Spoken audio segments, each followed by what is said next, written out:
The Life of David Livingston, Part 16. The country through which the expedition was now passing was one of great beauty.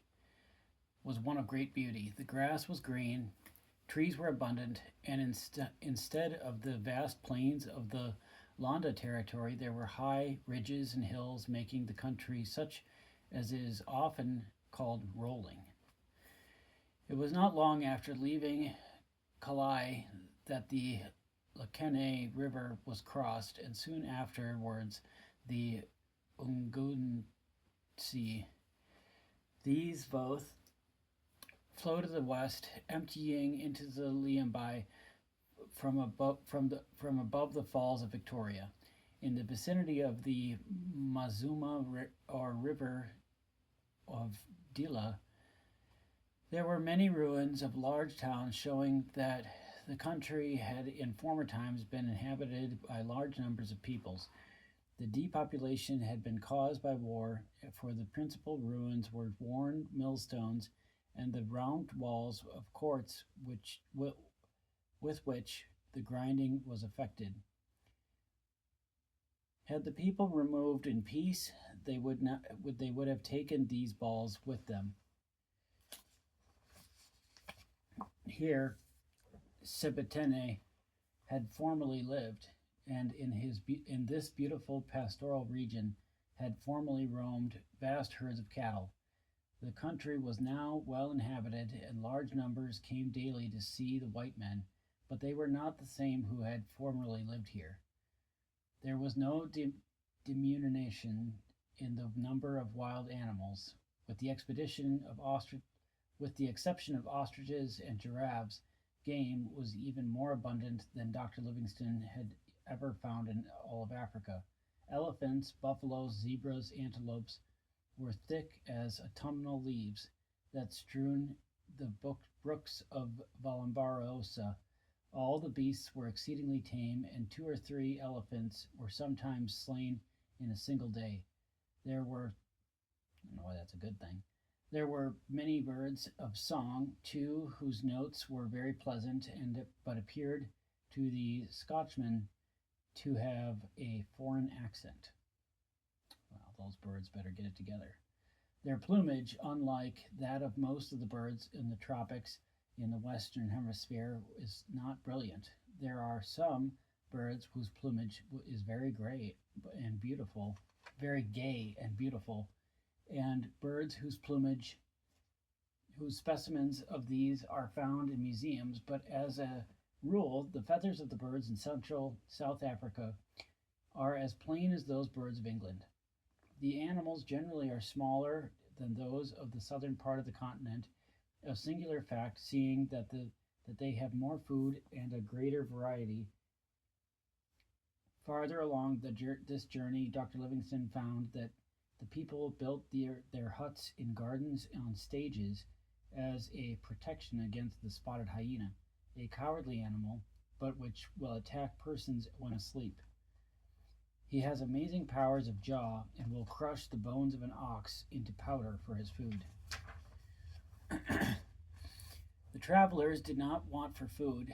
Not only were there plenty of animals, but many fruit trees grow in these parts, and Dr. Livingston's companions and escort were constantly eating as they journeyed. The grass is shorter and richer than in most of the country, which had hereafter been traversed, and therefore better for the cattle. Flowers abounded also, so that on all accounts the explorer missionary appears to have been fully justified in claiming that years of experience in traveling had taught him how to make things comfortable. In addition, he was persuaded of the healthiness of the country, and observing many evidences of the existence of coal, evidences of the establishment of a missionary, confidence in the establishment of a missionary station in the region became strongly fixed in his mind.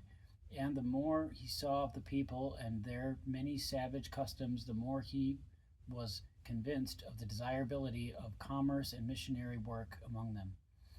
January 14, 1856, the explorers reached the confluence of the Lagomba and Zambezi rivers. Here are the ruins of Zumbo, once once quite a missionary station of the Jesuits and a trading post of the Portuguese. I walked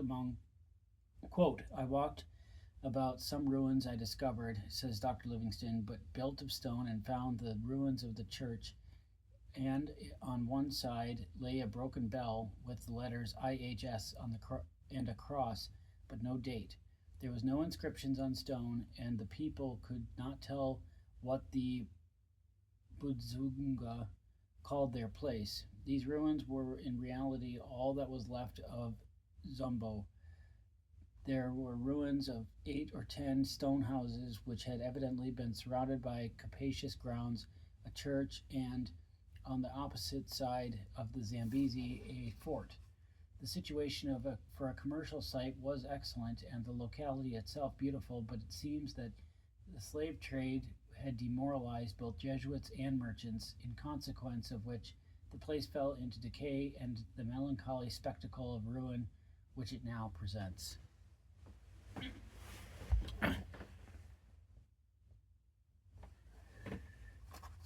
The Portuguese and the African tribes through whose country Dr. Livingston was now about to pass had recently been at war, and though peace had been declared, the effect of the late hostilities appeared in suspicion.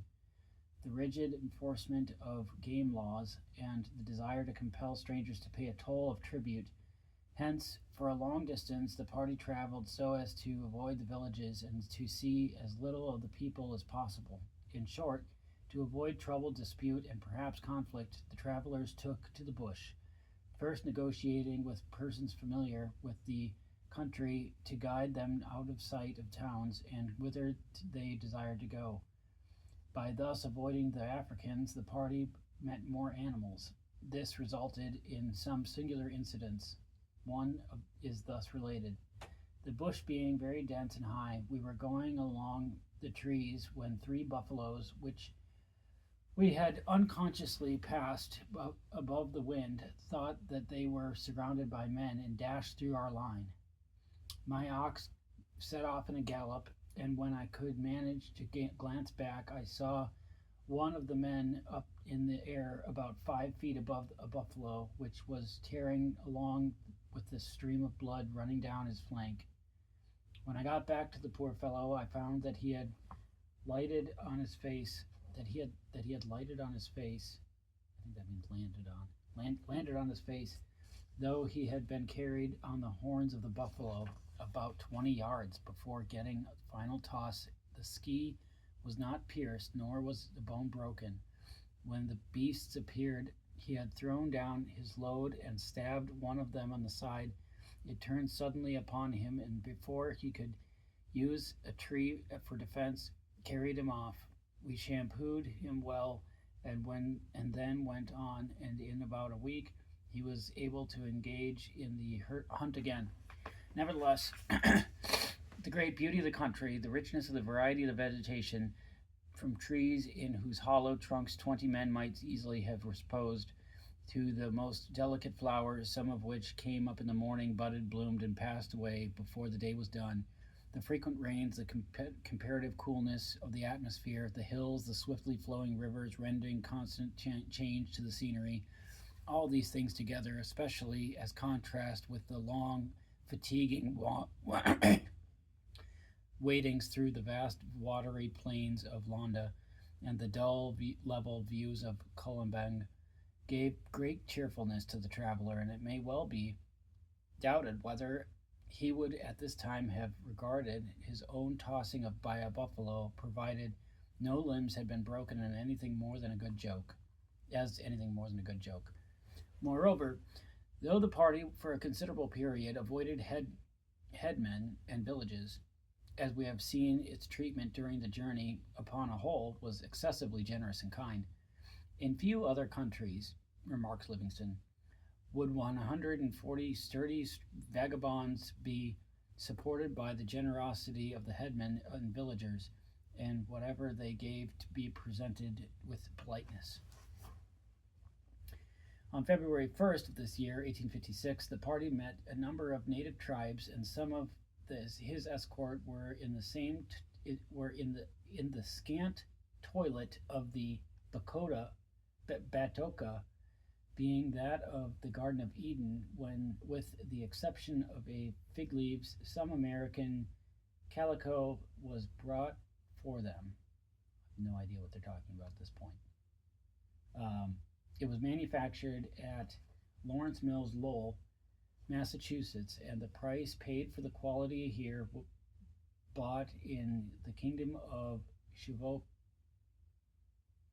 Shikova, as it has been called, though erroneously, was two small tusks of ivory.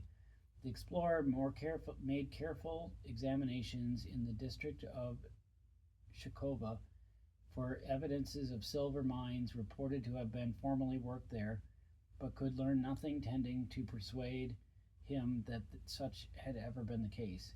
On the contrary, the people knew not the difference between tin and silver. For a great distance now, the expedition had been through the country of Banyai. The government of this people is peculiar, being a sort of feudal republicanism. The chief is elected, and they choose the son of a deceased chief's sister in preference to his own offspring.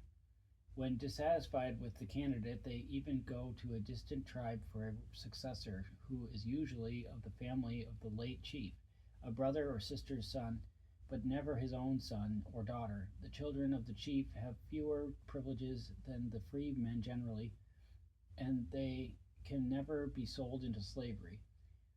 The Banyai are a fine race. A great many of them are of a light coffee and milk color, as they draw out their hair into small cords a foot long in length, and entwine the inner bark of a certain tree round each separate cord, and dye the substance in a reddish color. They put the explorer in mind of the Egyptians. When traveling, the Banyai draw this hair up into a bunch and tie it on the top of the head.